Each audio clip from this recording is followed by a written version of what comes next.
أحييكم وبالأشواق ناتيكم، فأغلى وردنا أنتم وكل الورد نهديكم. أحييكم وبالأشواق ناتيكم، فأغلى وردنا أنتم وكل الورد نهديكم. أحييكم وبالأشواق. بسم الله الرحمن الرحيم. وعن أبي نجيد رضي الله تعالى عنه أن امرأة من جهينة أتت نبي الله صلى الله عليه وسلم وهي حبلى من الزنا، فقالت يا نبي الله أصبت حدا فأقمه علي، فدعا نبي الله صلى الله عليه وسلم وليها فقال أحسن إليها، فإذا وزعت فأتني بها، ففعل، فأمر بها النبي صلى الله عليه وسلم فشدت عليها ثيابها، ثم أمر بها فرجمت، ثم صلى عليها، فقال له عمر بن الخطاب رضي الله عنه تصلي عليها يا نبي الله وقد زنت؟ قال لقد تابت توبة لو قسمت بين 70 من أهل المدينة لوسعتهم، وهل وجدت توبة أفضل من أن جادت، وهل وجدت توبة أفضل من أن جادت بنفسها لله تبارك وتعالى.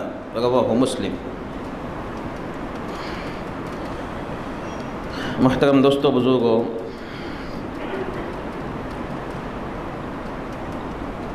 اس حدیث میں ایک عورت کی توبہ کا واقعہ نقل کیا گیا ہے، جس واقعے کو نقل کرنے والے حضرت ابو نجید عمران بن حسین رضی اللہ عنہما ہیں۔ عمران بن حسین خود اور ان کے والد حضرت حسین دونوں کے دونوں مسلمان اللہ کے رسول صلی اللہ علیہ وسلم کے صحابہ میں سے۔ پہلے حضرت عمران یعنی بیٹے اسلام لائے، پھر اس کے بعد ان کے والد حضرت حسین اسلام لائے، اور جو بھی ان لوگوں میں سے اسلام لاتا تھا وہ اسلام لانے کے بعد نبی کریم صلی اللہ علیہ وسلم کی محبت میں گرویدہ بن جاتا تھا۔ اسی لیے جب مکہ کے قریش نے حضرت عمران کے والد حضرت حسین رضی اللہ عنہ کو ان کے اسلام لانے سے پہلے نبی کریم صلی اللہ علیہ وسلم کے پاس بھیجا ان کی شکایتوں کو لے کر کہ آپ کیسے نبی ہیں کہ بتوں کو برا بھلا کہتے ہیں۔ نبی صلی اللہ علیہ وسلم نے اسلام کی دعوت دی۔ اس مجلس میں اللہ کے رسول کے ساتھ حضرت عمران موجود تھے، بیٹے مسلمان ہو چکے تھے، باپ ابھی اسلام نہیں لائے تھے، وہ تو نبی صلی اللہ علیہ وسلم کو سمجھانے آئے تھے کہ آپ ہمارے معبودوں کو کیوں برا بھلا کہتے ہیں۔ جب وہ حضور کی خدمت میں داخل ہوئے تو حضرت عمران اپنی جگہ پہ بیٹھے گئے، ان کے عزت و احترام میں، اپنے والد کی عزت و احترام میں کھڑے نہیں ہوئے، لیکن اتفاق سے ہوا یہ کہ اسی مجلس میں نبی کریم صلی اللہ علیہ وسلم کی دعوت کی وجہ سے حضرت عمران کے والد مسلمان ہو گئے۔ جب مسلمان ہو گئے تو ان کے ہاتھ کو چومنے کے لیے ان کے عزت و احترام میں حضرت عمران اپنے والد کے احترام میں کھڑے ہوئے، اور اس پر نبی کریم صلی اللہ علیہ وسلم کی آنکھوں سے آنسو نکل گئے۔ تو حضرت عمران پہلے اسلام لائے، حضرت حسین والد بعد میں اسلام لائے۔ حضرت عمران رضی اللہ تعالی عنہ سچے پکے صحابہ میں سے تھے، حسین اور خوبصورت بھی تھے۔ اللہ رب العزت نے ان کو صاف اور پاک دل دیا تھا، صاف اور پاک، ان کا ظاہر بھی صاف خوبصورت اور باطن بھی صاف اور ستھرا تھا۔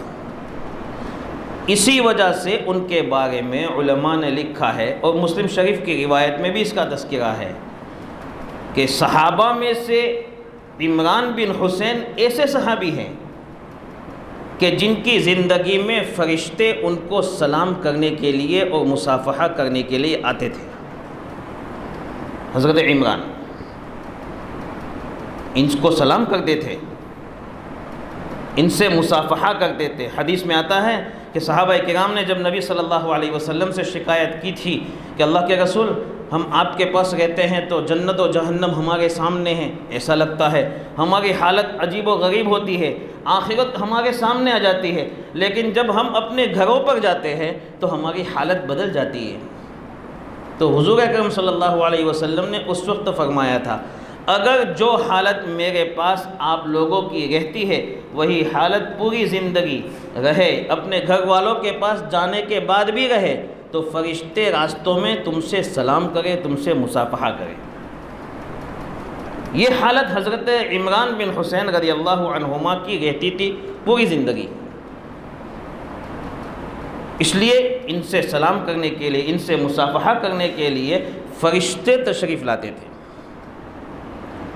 آخری 30 سال کی زندگی حضرت عمران بن حسین نے بہت تکلیف میں گزاری۔ ایک بیماری ہو گئی تھی جس کو پیٹ میں پانی بھر جانا، استسقاء کی بیماری کہتے ہیں عربی میں۔ اس بیماری میں انسان کے پیٹ میں پسلیوں میں پانی بھر جاتا ہے، بہت درد تھا۔ 30 سال یہ اسی بیماری میں مبتلا گئے، آخری اپنی زندگی کے 30 سال۔ بہت سارے لوگوں نے، طبیبوں نے، ڈاکٹروں نے علاج بتلایا کہ اس کا علاج کئی ہے۔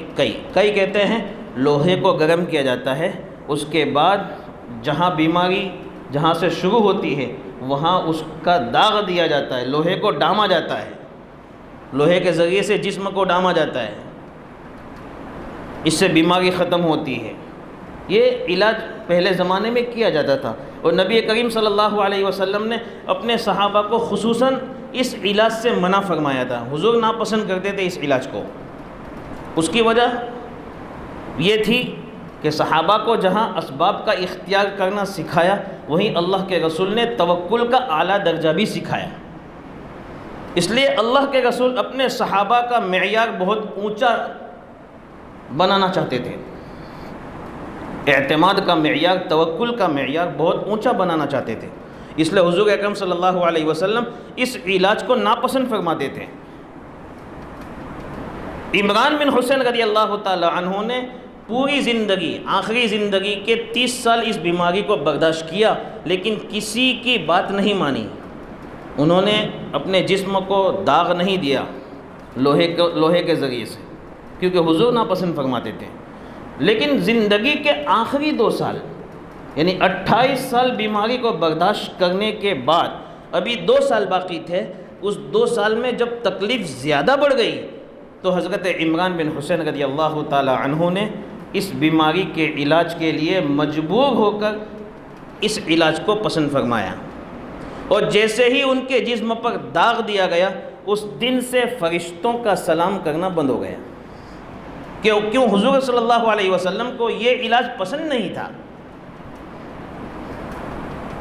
جب یہ علاج کرنا بند کر دیا گیا اس کے بعد واپس فرشتوں کا سلام کرنا شروع ہو گیا۔ اسی لیے وہ اپنے ایک شاگرد ہیں، ان کو بلا کر خاص طور سے یہ فرمایا کرتے تھے میں تمہیں 2 باتیں بتاتا ہوں، ان میں سے ایک بات راز کی ہے، جب تک میں زندہ ہوں تب تک کسی کو بتانا مت، جب میں مر جاؤں تو بتانے میں کوئی حرج نہیں۔ وہ کیا راز کی بات تھی؟ یہی بات وہ فرماتے تھے کہ میں اپنی زندگی میں دیکھتا تھا کہ فرشتے مجھ کو سلام کرنے کے لیے آتے تھے، لیکن جب سے میں نے یہ اپنے جسم پر داغ دینا شروع کیا ہے وہ چلے گئے ہیں، اور جب میں نے واپس بند کر دیا واپس وہ شروع ہو گئے ہیں۔ یہ راز کی بات ہے، کسی کو بتانا مت، میری زندگی میں میرے مرنے کے بعد پھر بتانا۔ وہ شاگرد نے ایسا ہی کیا، ان کی زندگی میں کسی کو نہیں بتلایا۔ ان کے 2 سال میں انتقال ہو گیا۔ انتقال کے بعد پھر انہوں نے یہ حدیث لوگوں کو سنائی۔ سن ہجری 52 میں ان کا انتقال ہوا ہے۔ الغرض یہ عمران بن حسین رضی اللہ تعالی عنہ اس واقعے کو نقل کرتے ہیں۔ ایک عورت کی توبہ کا واقعہ ہے۔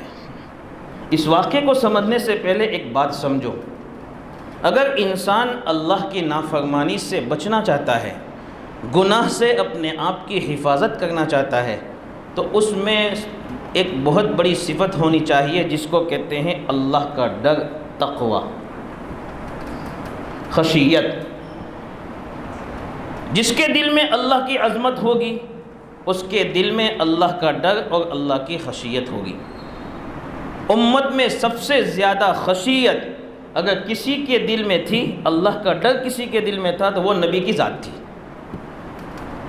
حضور فرماتے ہیں انا اعلمکم باللہ واخشاکم للہ، میں اللہ کو سب سے زیادہ جاننے والا میں ہوں اور سب سے زیادہ اللہ سے ڈرنے والا میں ہوں۔ نبی کریم صلی اللہ علیہ وسلم فرماتے تھے سب سے زیادہ خشیت اور خوف اللہ کی ذات کا حضور اکرم صلی اللہ علیہ وسلم کی دل میں تھا۔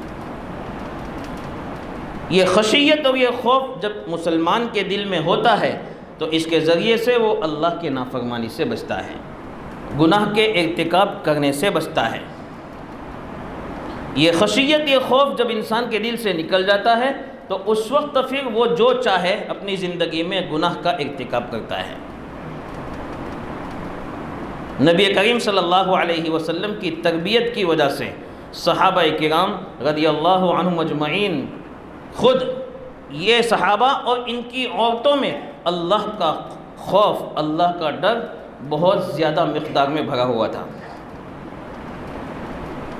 جس ڈر اور خوف کے سامنے اپنے قبیلے کی پرواہ نہیں کی، اپنی عزت کی پرواہ نہیں کی، اپنے خاندان کی عزت کی پرواہ نہیں کی، اپنی جان اور مال کی پرواہ نہیں کی، ہر چیز اس خوف کے آگے صحابہ کرام نے لٹا دیا، ہر چیز کو۔ اگر ان سے کوئی گناہ ہو جاتا تھا، گناہ کا اعتراف کرنے کے لیے اور اس کی تلافی کو سمجھنے کے لیے نبی کریم صلی اللہ علیہ وسلم کی خدمت میں حاضر ہو کر اپنے گناہ کا تذکرہ فرماتے تھے،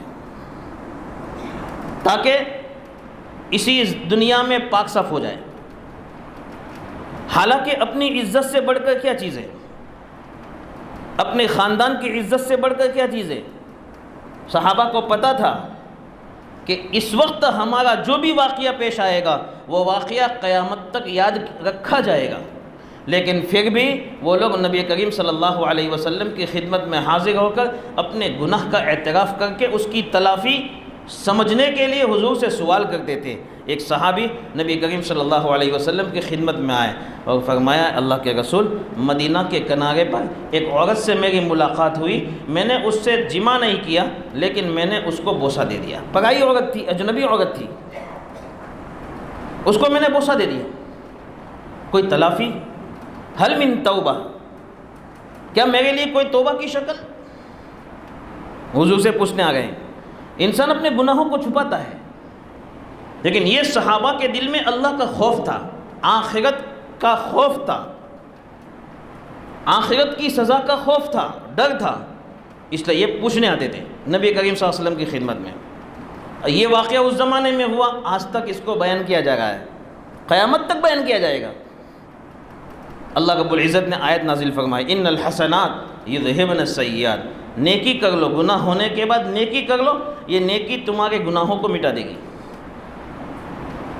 یہ آیت کریمہ نازل ہوئی۔ وہ صحابی پوچھتے اللہ کے رسول، یہ آیت کریمہ میرے لیے خاص ہے یا امت کے لیے، سب کے لیے؟ کہا سب کے لیے ہے، جس سے بھی کوئی گناہ ہو جائے، گناہ کے بعد اس کی تلافی میں نیکی کے کام کر لے تاکہ وہ گناہ مٹ جائے۔ عمران بن حسین رضی اللہ تعالی عنہ بھی ایک ایسا ہی واقعہ نقل کرتے ہیں، ایک عورت کا۔ قبیلہ جوہینہ کی ایک عورت ہے، قبیلہ جوہینہ کی ایک شاخ غامد، تو غامدیہ کی ایک عورت ہے۔ اس عورت سے وہ شادی شدہ تھی، پھر بھی اس سے زنا ہو گیا۔ نبی کریم صلی اللہ علیہ وسلم کی خدمت میں حاضر ہوئی۔ جس وقت اس سے زنا ہوا اس وقت وہ اپنے شوہر سے حاملہ تھی، پیٹ میں بچہ تھا۔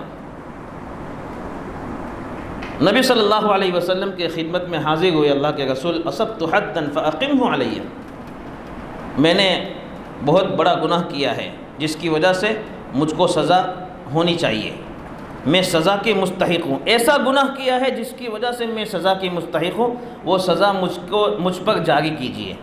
اور اسلام ایک اعتدال اور انصاف والا مذہب ہے۔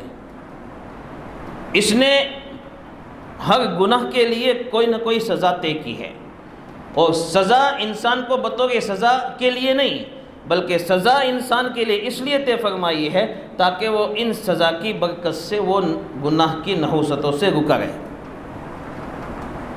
اس لیے اس عورت نے جب اللہ کے رسول صلی اللہ علیہ وسلم سے یہ فرمایا کہ میں نے گناہ کیا ہے، زنا کیا ہے، مجھ پر اس کی سزا قائم کیجیے، اپنے گناہوں کا اعتراف حضور اکرم صلی اللہ علیہ وسلم کے سامنے، وہ بھی اتنا بڑا گناہ کہ زنا جیسا گناہ جس کا عیب بہت بڑا سمجھا جاتا ہے، جس کی وجہ سے اگر وہ کسی انسان کی بیٹی ہے تو باپ اپنی بیٹی کو گھر سے نکال دیتا ہے، اس کو قتل کر دینا پسند کرتا ہے کہ میری عزت پر داغ ہے۔ اتنا خطرناک گناہ ہے کہ قبیلے کی عزت داغدار ہو جاتی ہے، شوہر بے عزت ہو جاتا ہے، بیوی کی عزت چلی جاتی ہے، خاندان کی عزت چلی جاتی ہے، اور پوری زندگی وہ طعن و تشنیع کی جگہ بن جاتی ہے، لوگ اس کو طعنہ دیتے ہیں یہ تو وہی زانیہ عورت ہے۔ اتنا بڑا گناہ کون عورت ایسی ہوگی؟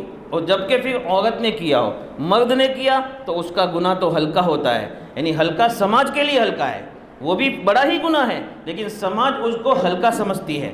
باپ کا بیٹا اگر زنا کر لیتا ہے تو باپ کی عزت پر داغ تو ہے، لیکن باپ اس کو وہ سزا نہیں دیتا ہے جو اس کی بچی اگر زنا کر لیتی ہے تو سزا دیتا ہے۔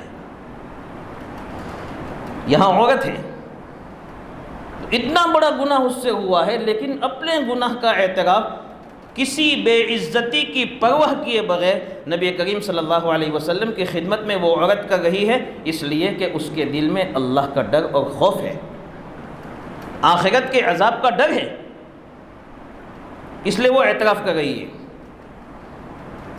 ورنہ اللہ کے رسول صلی اللہ علیہ وسلم کے زمانے میں ایسا واقعہ بھی پیش آیا ہے کہ ایک عورت نے اپنی قوم کی عزت کے خاطر کتنی قسمیں کھائی۔ ایک آدمی ہیں جنہوں نے اپنے گھر میں داخل ہوتے ہوئے دیکھا کہ ان کی بیوی کسی سے زنا کروا رہی ہے، فوراً حضور اکرم صلی اللہ علیہ وسلم کی خدمت میں حاضر ہوئے۔ اس وقت قاعدہ یہ تھا کہ جو آدمی بھی کسی کے بارے میں زنا کی تہمت لگائے گا اس کو 4 گواہ پیش کرنے پڑیں گے۔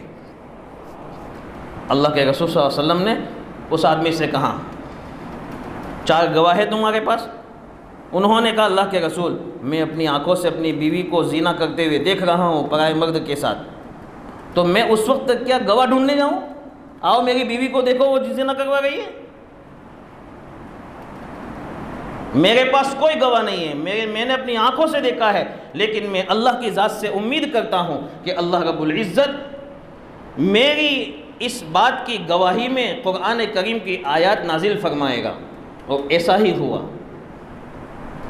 اللہ رب العزت نے آسمان سے قرآن کی آیتیں نازل فرمائی، ایک نیا حکم جاری فرمایا جس کو کہتے ہیں اسلام میں لعان۔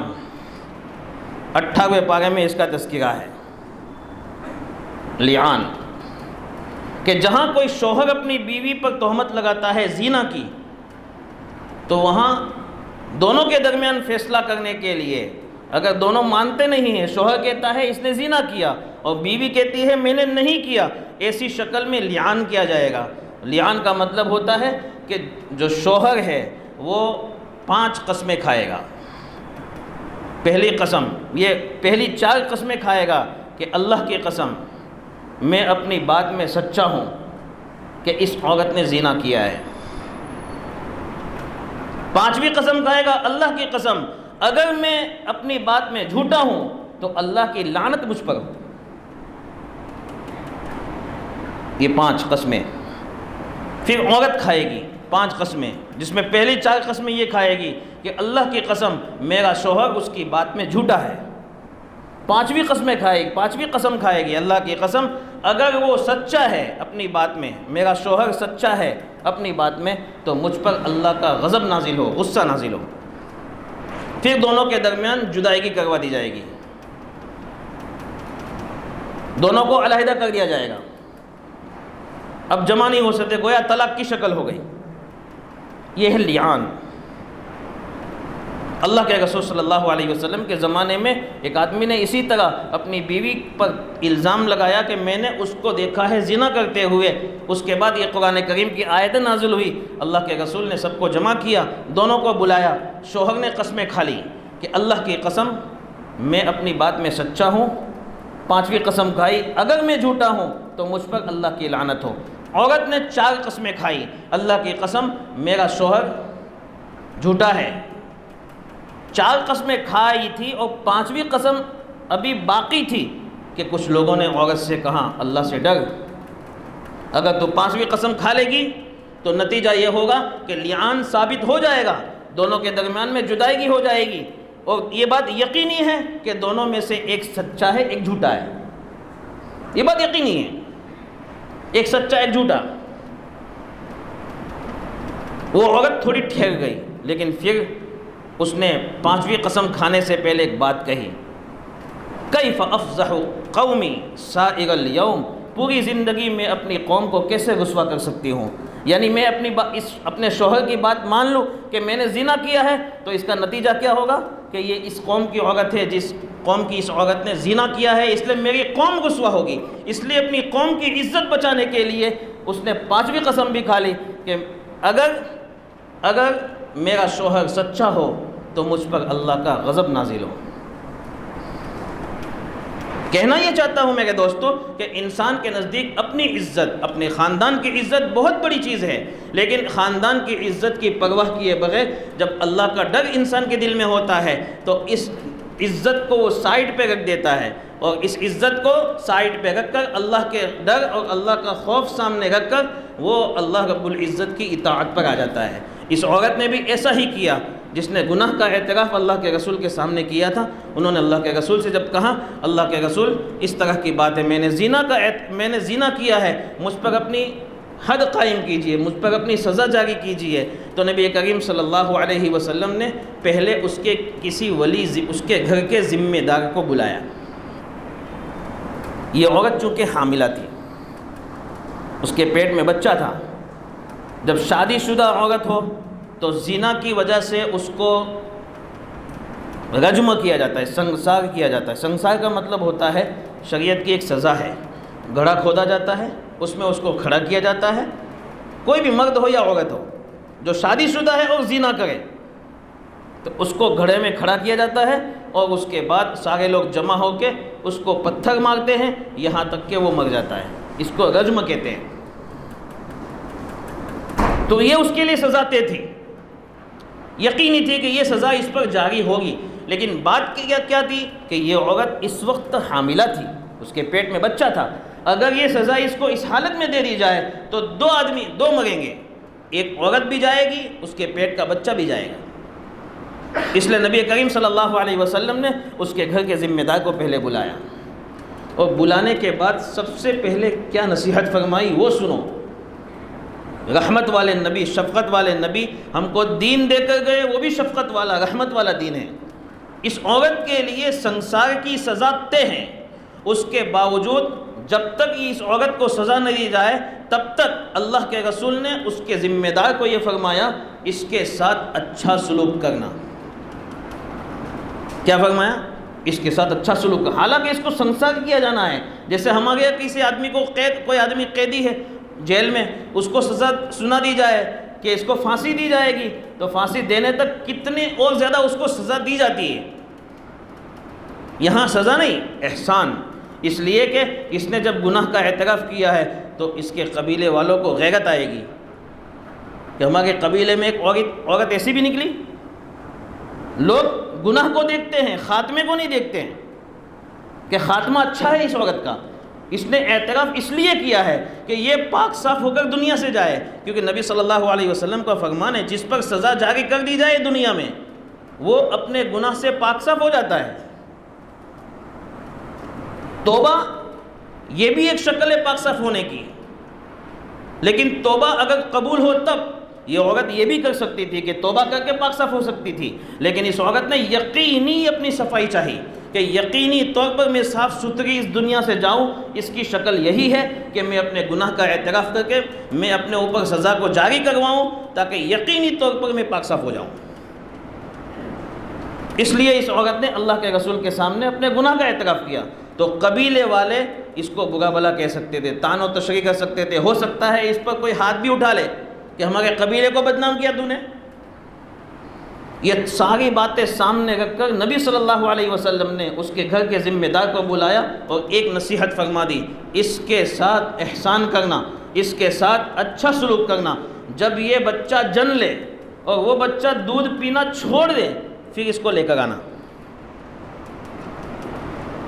بچہ جنے اس کے بعد وہ دودھ پینا بھی چھوڑ دے، یعنی کھاتا پیتا ہو جائے، اس کے بعد اس عورت کو لے کر آنا، وہ سنسار اس کو اس وقت کیا جائے گا۔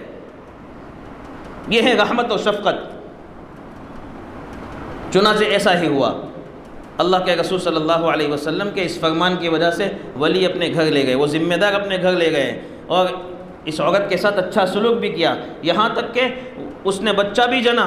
وہ بچہ جننے کے بعد بھی حضور کی خدمت میں وہ آئی، اللہ کے رسول اب تو ولادت ہو چکی ہے، اب مجھ پر حد جاری کیجئے، سزا جاری کیجئے، لیکن اللہ کے رسول نے پھر فرمایا نہیں، جب تک یہ بچہ دودھ پینا چھوڑے تب تک نہیں، واپس بھیج دیا۔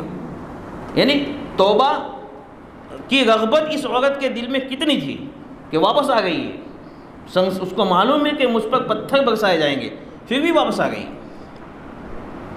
الغرض بچہ جنم دینے کے بعد اس نے دودھ پلایا، دودھ کچھ مدت پلانے کے بعد پھر یہ عورت اللہ کے رسول کو دکھانے کے لیے کہ یہ بچہ کھاتا پیتا ہو گیا ہے، اس کے ہاتھ میں روٹی کا ایک ٹکڑا پکڑوایا بچے کے ہاتھ میں، اور اس حالت میں حضور اکرم صلی اللہ علیہ وسلم کی خدمت میں لے کر آتی ہے، اللہ کے رسول دیکھو اس کے ہاتھ میں روٹی کا ٹکڑا ہے، یہ کھاتا پیتا ہو گیا، اب مجھ پر سزا جاری کیجیے۔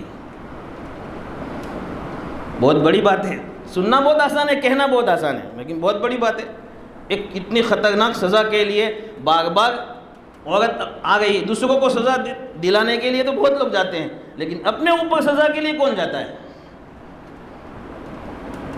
اللہ کے رسول صلی اللہ علیہ وسلم نے پھر سب کو جمع ہونے کا حکم دیا، گھڑا کھودنے کا حکم دیا، اور اس کے بعد اس عورت کو اس میں کھڑا کیا گیا، اور کھڑا کرنے کے بعد حضور نے حکم دیا کہ اس کے کپڑے کو باندھ دو، جو پہنے ہوئے کپڑے ہیں وہ کانٹوں سے یا کسی اور چیز سے باندھ دو، ایک دوسرے کے ساتھ جوڑ دو، تاکہ پتھر مارنے کے دوران میں اگر یہ عورت ادھر ادھر ہوئے تو اس کے کپڑے کھلے نہیں، اس کا سطر ڈھکا رہے۔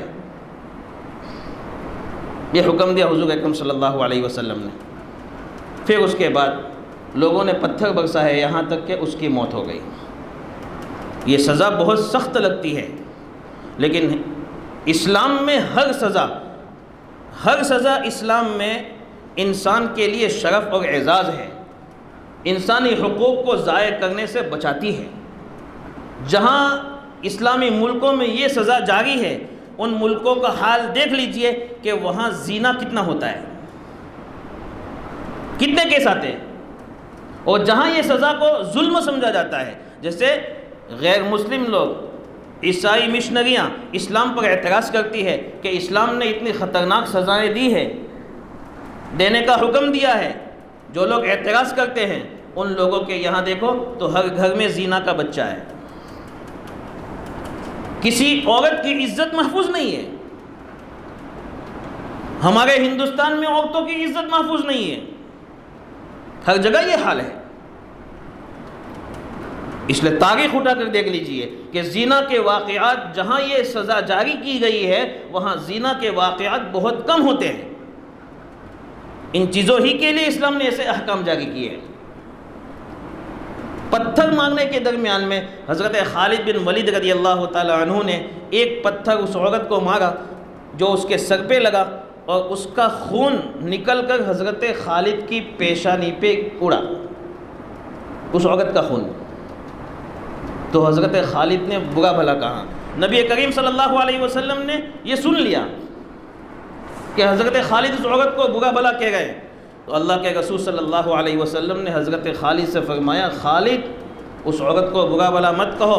اس عورت نے ایسی توبہ کی ہے، ایسی توبہ کی ہے، اتنی بڑی توبہ کی ہے کہ اگر کوئی ظالم ٹیکس والا جو انسانوں سے ظلم کے طور پر ٹیکس لیتا ہے، تاجروں سے ظلماً ٹیکس لیتا ہے، بہت بڑا ظلم ہے.